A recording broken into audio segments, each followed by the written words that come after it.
Os tesouros divinos em vasos de barro, um sermão de John Wesley. Temos, porém, este tesouro em vasos de barro, para que a excelência do poder seja de Deus e não de nós. 2 Coríntios 4, 7. Por quanto tempo o homem foi um mero enigma a si mesmo? Por quantas eras os mais sábios dos homens foram extremamente incapazes de revelarem os mistérios, de reconciliarem as estranhas inconsistências, neles a espantosa mistura de bem e mal, de grandeza e pequeneza, de nobreza e baixeza. Quanto mais profundamente eles consideraram estas coisas, mais elas ficaram emaranhadas. Quanto mais dores eles tiveram com o objetivo de aclarar o assunto, mais eles foram confundidos em vão com conjecturas duvidosas. Mas o que toda a sabedoria do homem foi incapaz de fazer, foi feito, no seu devido tempo, pela sabedoria de Deus, quando agradou a Deus dar um relato da origem das coisas e do homem em particular, toda a escuridão desapareceu e a luz clara brilhou. Deus disse, façamos o homem à nossa imagem, e foi feito. A imagem de Deus, o homem foi feito. Por isso, nós fomos habilitados a dar um relato claro e satisfatório da grandeza, excelência e dignidade do homem. Mas o homem, estando em honra, não continuou nela e rebelou-se contra a soberania do Senhor. Por meio disto, ele perdeu totalmente, não apenas o favor, mas igualmente a imagem de Deus. E em Adão, todos morreram. Porque caído, Adão originou o filho de sua própria semelhança. E desde então, somos ensinados a dar um relato claro, inteligível, da pequenez e vileza do homem. Ele mergulhou abaixo, até mesmo, das bestas que perecem. A natureza humana agora não é apenas sensual, mas diabólica. Existe em cada homem nascido no mundo o que não existe em alguma parte da criação bruta. Nenhuma besta tenha caído tão baixo. Uma mente carnal que é inimiga direta, contra Deus. Considerando, portanto, essas coisas, em um só ponto de vista, a criação e a queda do homem, todas as inconsistências de sua natureza são facilmente e totalmente entendidos. A grandeza e pequeneza, a dignidade e vileza, a felicidade e miséria de seu estado presente não serão mais um mistério, mas consequências claras de seu estado original e sua rebelião contra Deus. Esta é a chave que abre todo o mistério, que remove toda a dificuldade, mostrando como Deus fez o homem no princípio e o que o homem fez dele mesmo.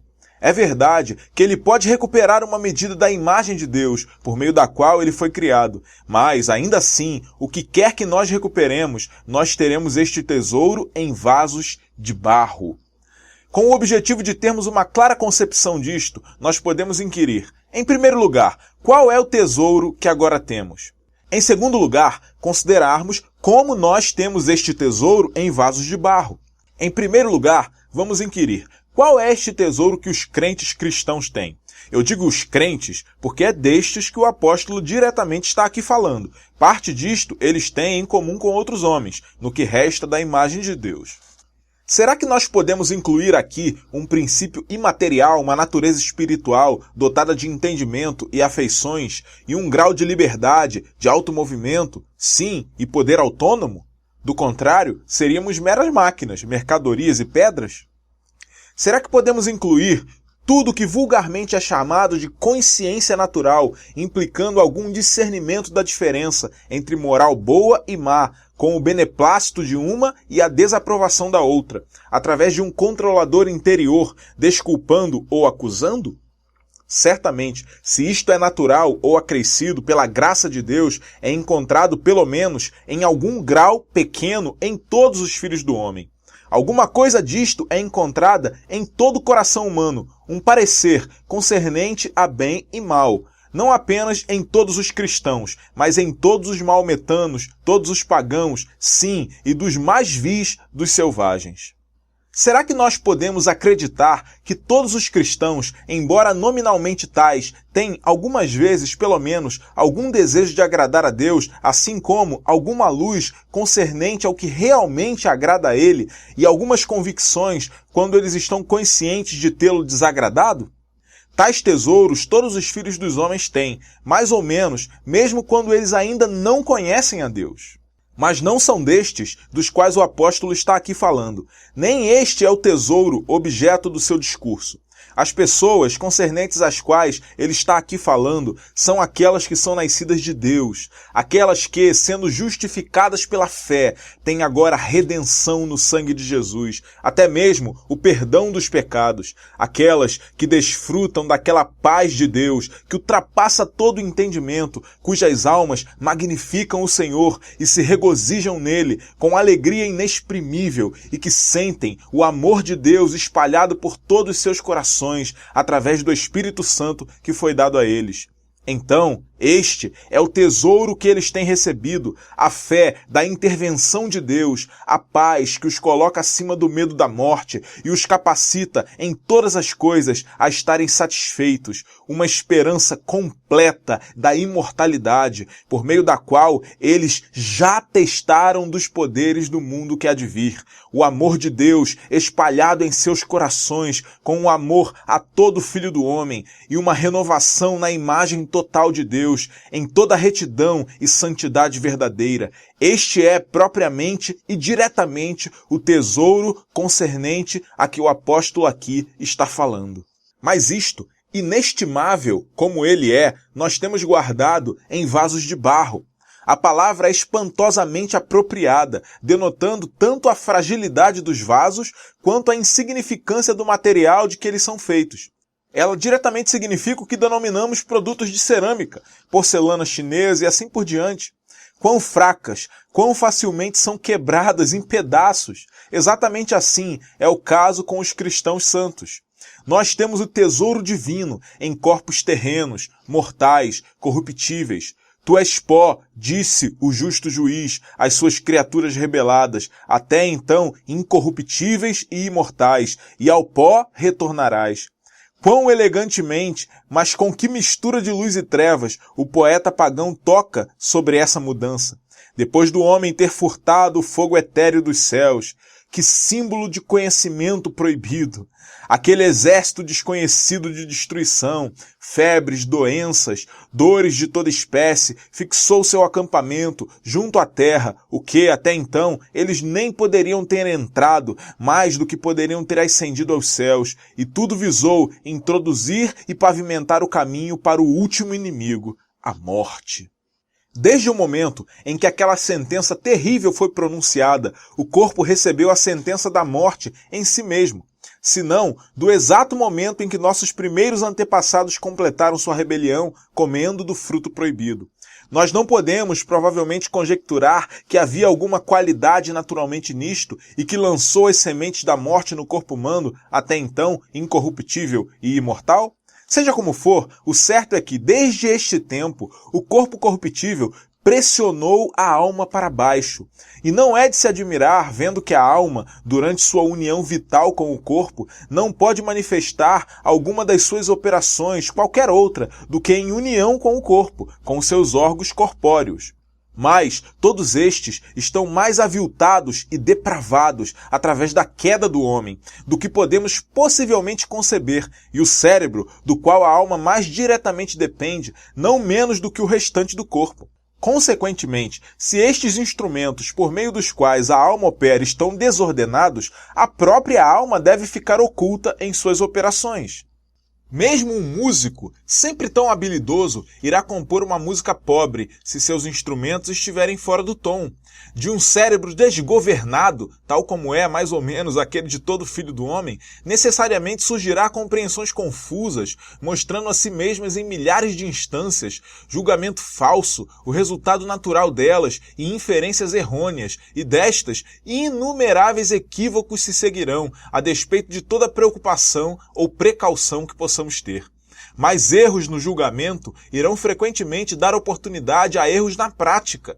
Eles irão naturalmente fazer com que nosso falar seja errado em algumas instâncias e o agir esteja errado em outras. Mas ainda eles podem não apenas gerar palavras ou ações erradas, mas temperamentos errados também. Se eu julgar que um homem é melhor do que ele realmente é, em consequência, eu realmente o amarei mais do que ele merece. Se eu julgo que um outro seja pior do que ele realmente é, eu devo, em consequência, amá-lo menos do que ele merece. Agora, ambos são temperamentos errôneos. Ainda assim, possivelmente, pode não estar em meu poder evitar tanto um quanto o outro. Tais são as inevitáveis consequências de ter esses tesouros em vasos de barro, não apenas a morte e suas precursoras, doença, fraqueza e dor e milhares de enfermidades, mas igualmente erro em milhares de formas irão sempre estar prontos a nos atacar. Tal é a condição atual da humanidade. Tal é o estado do mais sábio dos homens. Senhor, o que é o homem para que tu ainda estejas atento a ele? Ou o filho do homem para que tu tenhas consideração a ele? Alguma coisa desta grande verdade, a de que o corpo corruptível pressiona a alma para baixo, é fortemente expressada nestas linhas célebres do poeta antigo, falando da alma dos homens, ele diz: estas sementes do fogo celestial, com força inata, elevar-se-ão à sua fonte, não fossem seus membros terrenos a obstruírem seu voo e reprimirem seu planar sobre os prados de luz. Mas, supondo que agradou ao todo sábio Criador, por causa dos pecados do homem, permitir que suas almas, em geral, sejam afligidas desta maneira miserável, através de seu corpo corruptível, porque ele permite que o excelente tesouro que ele confiou aos seus filhos ainda esteja habitando nestes pobres vasos de barro. Esta pergunta não iria naturalmente ocorrer em alguma mente refletora? Talvez pudesse, e por conseguinte, o apóstolo imediatamente nos supre com uma resposta completa.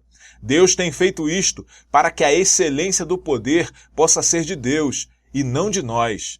Para que fique indiscutivelmente claro a quem este poder excelente pertence, para que nenhuma carne tenha glória aos seus olhos, mas para que todo aquele que receba este tesouro possa continuar a clamar: não junto a nós, mas junto a ti, ó Senhor, seja o louvor por teu nome e pela tua verdade. Indubitavelmente, este foi o principal desígnio de Deus neste maravilhoso plano: humilhar o homem e tornar a mantê-lo pequeno, pobre, comum e vil aos seus próprios olhos. E o que quer que soframos por meio disto, nós seremos bem repagos, se este for um meio de esconder o orgulho do homem, rebaixando-nos ao pó, mesmo então, quando corremos o risco de nos vangloriarmos através dos dons excelentes de Deus. Mais ainda, se nós sofrermos, por meio disto, por causa da habitação torpe do espírito imortal, se, por outro lado, a dor, doença e numerosas outras aflições, além, para as quais não deveríamos estar sujeitos, nos assaltam de todos os lados e, por fim, nos arrastam ao pó da morte, nós somos perdedores por meio disto? Perdedores? Não. Em todas essas coisas, nós somos mais do que vencedores através dele que nos amou. Venham, então, doença, fraquezas, dores, aflições na linguagem dos homens, nós não devemos ser os beneficiários eternos através delas? Beneficiários para sempre e sempre, vendo que essas aflições leves, que são apenas por um momento, forjam em nós o peso da glória muito mais excelente e eterna. E nós não fomos efetivamente ensinados através da consciência de nossa atual fraqueza, onde nossas forças repousam? Quão alto ela proclama: confie no Senhor Jeová, porque nele está a força eterna. Confie nele, que sofreu milhares de vezes mais do que você alguma vez pôde sofrer. Ele não tem todo o poder no céu e na terra? Então, embora tenhamos os tesouros divinos em uma vil casa de argila, ainda assim ele deverá poupá-la ao extremo e mantê-la para aquele dia. Pregado em 17 de junho de 1790.